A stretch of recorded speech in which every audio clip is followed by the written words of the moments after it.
Good morning students.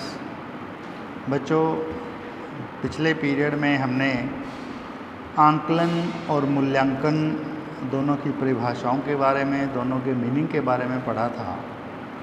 आज हम इसी क्वेश्चन का दूसरा पार्ट है, the interrelationship between the assessment and the evaluation, यानी मापन और मूल्यांकन के बीच में अंतर संबंध, उन दोनों में क्या क्या सिमिलरिटीज़ हैं, कैसे दोनों एक दूसरे पर डिपेंड हैं, इस बारे में आज हम बात करेंगे। दोनों का आपसी सह संबंध या अंतर संबंध क्या है।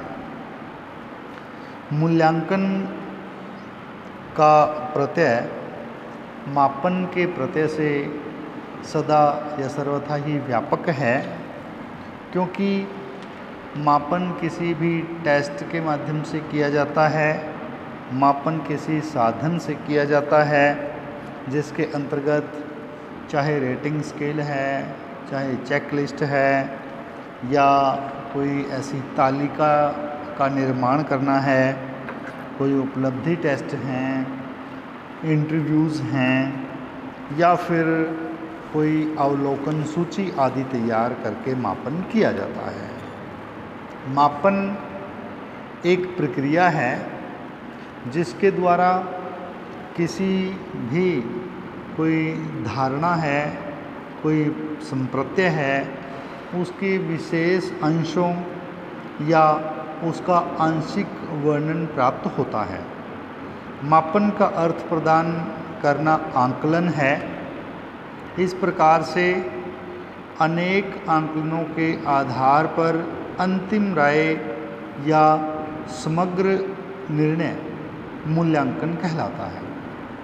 मापन शब्द सदा मात्रात्मक वर्णन तक सीमित रहता है, जबकि मूल्यांकन में मात्रात्मक वर्णन और गुणात्मक वर्णन दोनों मिल जाते हैं। एक क्वालिटी है, एक क्वांटिटी है। केवल जहाँ पर मापन की हम बात करते हैं, यदि उसमें केवल उसकी मात्रा ही शामिल होती है, केवल उसकी क्वांटिटी ही शामिल होती है, जबकि मूल्यांकन में क्वांटिटी और क्वालिटी यानी मात्रात्मक और गुणात्मक दोनों का वर्णन सम्मिलित होता है। इस प्रकार से मूल्यांकन का जो प्रत्यय है, मूल्यांकन का जो टॉपिक है, वो मापन से कहीं अधिक विस्तृत है, व्यापक है। मापन मूल्यांकन के लिए निस्संदेह आधार प्रदान करता है, बेस बनता है। मूल्यांकन के लिए जो मापन है वो बेस बनता है, आधार बनता है। मूल्यांकन उद्देश्यपूर्ण होता है तथा दिशा निर्धारण करता है। अनेक बार हम देखते हैं कि जो शिक्षक अध्यापक हैं तथा वो अपने छात्र अध्यापकों को अनेक अनुभव के आधार पर जानकारी प्रदान करने का कार्य करते हैं, जानकारी प्रदान करने का प्रयत्न करते हैं, जिससे कि हम हर परिस्थिति का मूल्यांकन कर सकें। मूल्यांकन का आधार सदैव ही उद्देश्यपूर्ण होता है, उसका उद्देश्य इसमें निहित होता है। उद्देश्य इस बात का निर्णय करते हैं कि अध्यापक शिक्षा का कार्यक्रम कैसा होना चाहिए, अथवा छात्र अध्यापक और अधिक कितना प्रयत्न करें। इसके आधार पर ही अध्यापक अपने छात्रों को दिशा निर्देशित करता है। पाठ्यक्रम का निर्माण करते समय भी पहले से ही उद्देश्यों को निश्चित किया जाता है, पहले से ही उद्देश्यों को निर्धारित कर लिया जाता है और फिर उन उद्देश्यों को प्राप्त करने के लिए प्रयत्न किए जाते हैं। इस प्रकार उद्देश्य पाठ्यक्रम निर्माण के कार्य क्षेत्र पर निर्धारण करता है और अंत में फिर उसका मूल्यांकन किया जाता है। मूल्यांकन की प्रक्रिया बड़ी विस्तृत प्रक्रिया है। इसकी सहायता से हम छात्र अध्यापकों का विषय सामग्री या विषय संबंधी अध्ययन के साथ साथ अन्य क्षेत्रों में भी उनकी उपलब्धियों के विषय में मूल्यांकन करते हैं। अध्यापक शिक्षण केंद्र में शिक्षक अध्यापक छात्र अध्यापक के संपूर्ण व्यवहार का अध्ययन करते हैं और पाठ्यक्रम के उद्देश्यों के आधार पर छात्र अध्यापकों का मापन किया जा सकता है, परंतु उनके सभी प्रकार के जो शैक्षिक अनुभवों का मूल्यांकन फिर भी नहीं हो सकता। छात्र अध्यापक के ज्ञान, कौशल, दृष्टिकोण का मापन करने के लिए वर्तमान में कई प्रकार के जो टेस्ट हैं वो उपलब्ध हैं, प्राप्त होते हैं। साधनों की सहायता से प्रशिक्षण प्राप्त कर रहे अध्यापकों के विकास के विषय में भी मापन किया जा सकता है। मूल्यांकन के विस्तृत क्षेत्र के प्रतिदर्शन, उसकी विधियाँ मेथड्स तथा मापन का प्रयोग भी किया जाता है। मापन का ढंग बड़ा लचीला और गतिशील होता है, निरंतर आगे बढ़ने वाला होता है, विकास क्रम के लिए आगे बढ़ता है। विकास तथा प्रगति निरंतर होती रहनी चाहिए, उनका कहीं भी अंत नहीं होता, क्योंकि विकास का जितनी भी डेवलपमेंट्स होती हैं, जितनी भी प्रगति होती है, जितनी भी निरंतरता होती है, उसकी कोई एंडिंग पॉइंट उसका नहीं होता। इसलिए परीक्षा का ढंग, मापन के साधन और प्रतिदर्श का चुनाव इस प्रकार सभी के सभी गतिशील होने चाहिए। प्रत्येक अधिगम अवस्था में छात्र अध्यापक का मार्गदर्शन किसी भी महाविद्यालय के जो प्राध्यापक हैं वो करते हैं। इसलिए छात्र अध्यापक का मूल्यांकन करते समय छात्र अध्यापक के संपूर्ण व्यवहार का मूल्यांकन किया जाना चाहिए।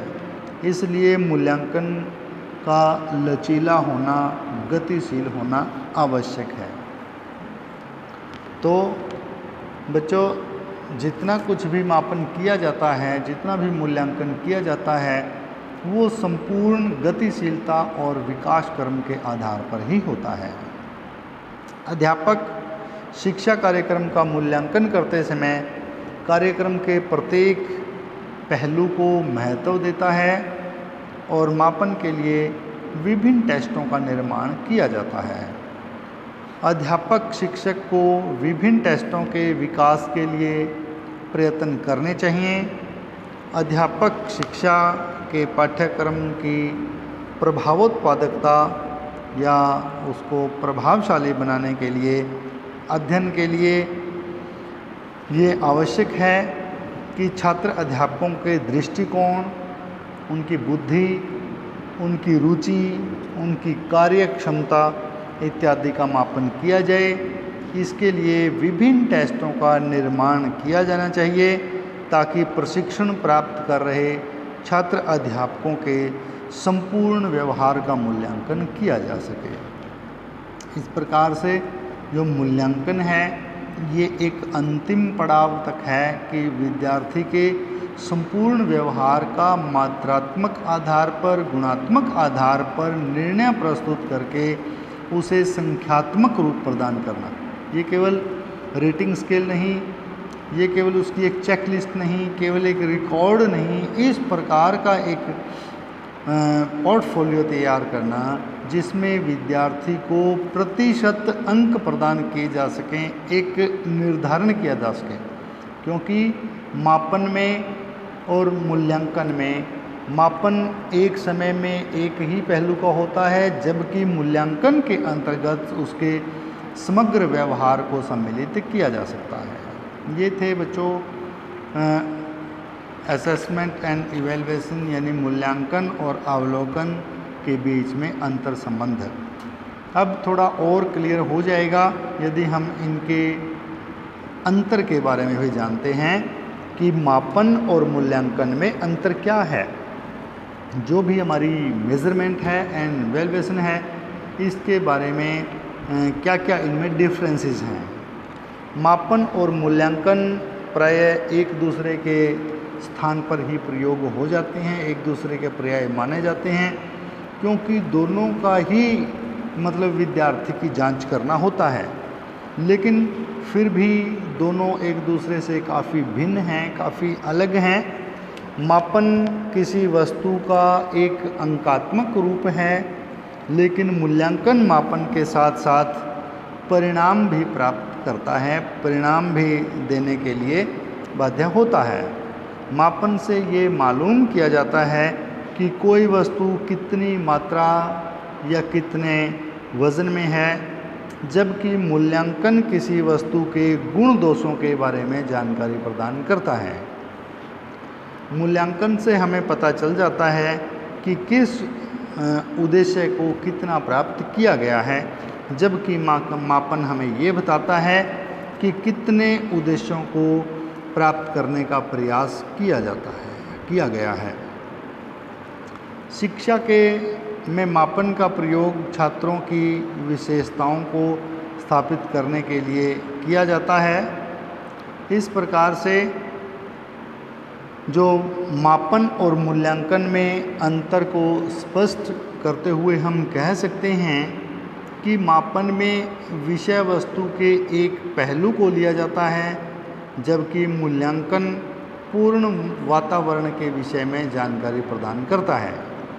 मापन और मूल्यांकन में कुछ अंतर स्पष्ट हम इस प्रकार भी कर सकते हैं कि मापन तो किसी वस्तु का एक अंकात्मक रूप है, इसमें अंक दिए जाते हैं।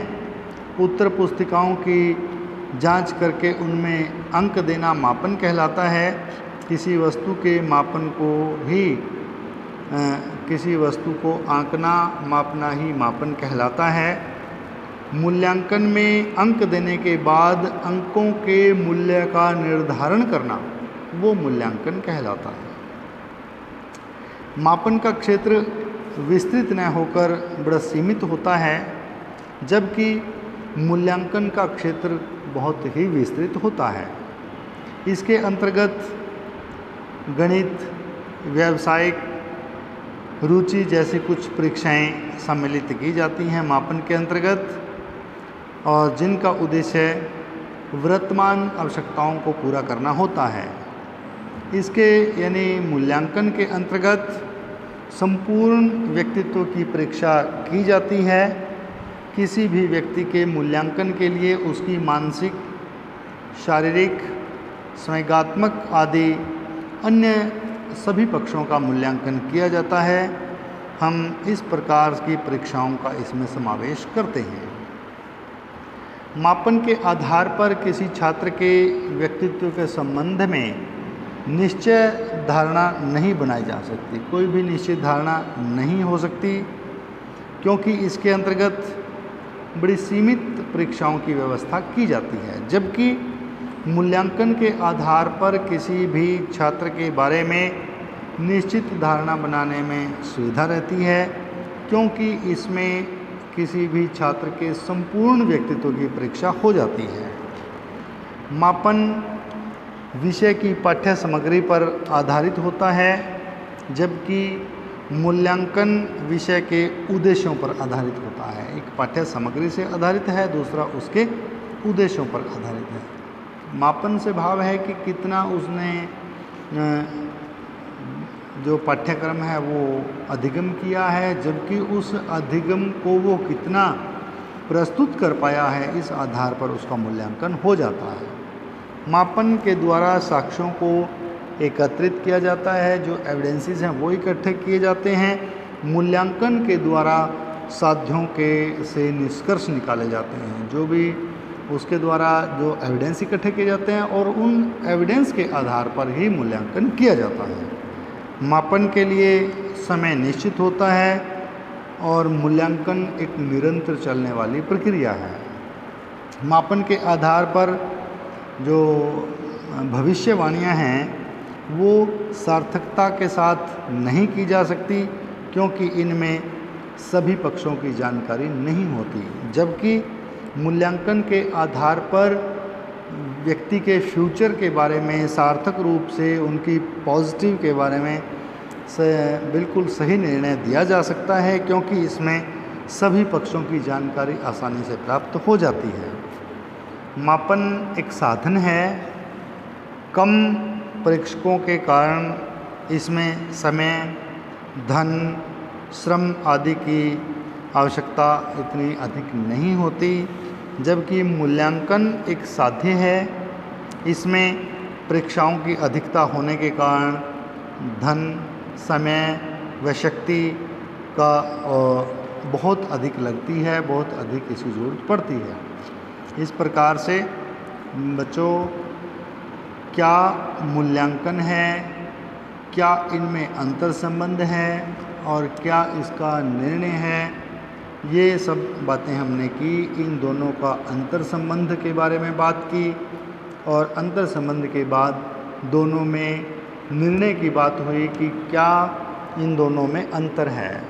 समग्र रूप से हम कह सकते हैं कि जहाँ पर मापन केवल कुछ सीमित जो परिणाम है वो हमें प्राप्त करवाता है, और जबकि मूल्यांकन हमें विस्तृत परिणामों की ओर ले जाता है। ये किसी भी व्यक्ति के व्यक्तित्व का एक आंशिक भाग ही मापन है, जबकि उसके व्यक्तित्व की संपूर्ण जानकारी प्रदान करना, संपूर्ण जानकारी प्राप्त करना ही मूल्यांकन का उद्देश्य है। जहाँ पर मापन साधन के रूप में प्रयोग होता है, वहीं पर जो मूल्यांकन है वो साध्य के रूप में प्रयोग होता है।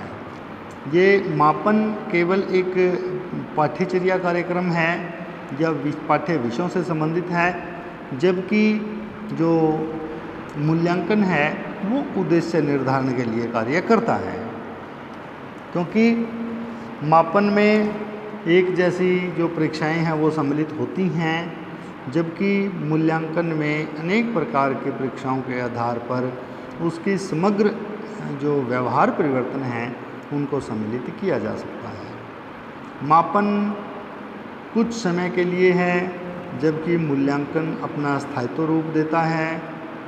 मूल्यांकन के अंतर्गत जो ये प्रक्रिया है निरंतर आगे बढ़ती रहती है, जबकि केवल मापन के द्वारा केवल साक्ष्यों को एकत्रित किया जाता है।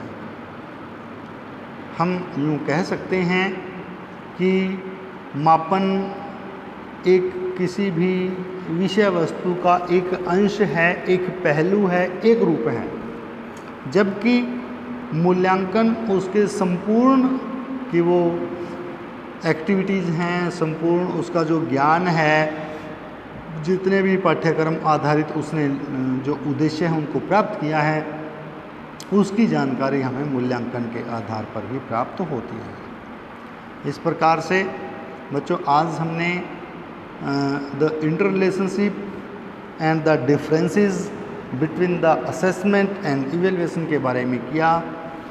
ये आपका फर्स्ट यूनिट का फर्स्ट टॉपिक था। टॉपिक का नाम है द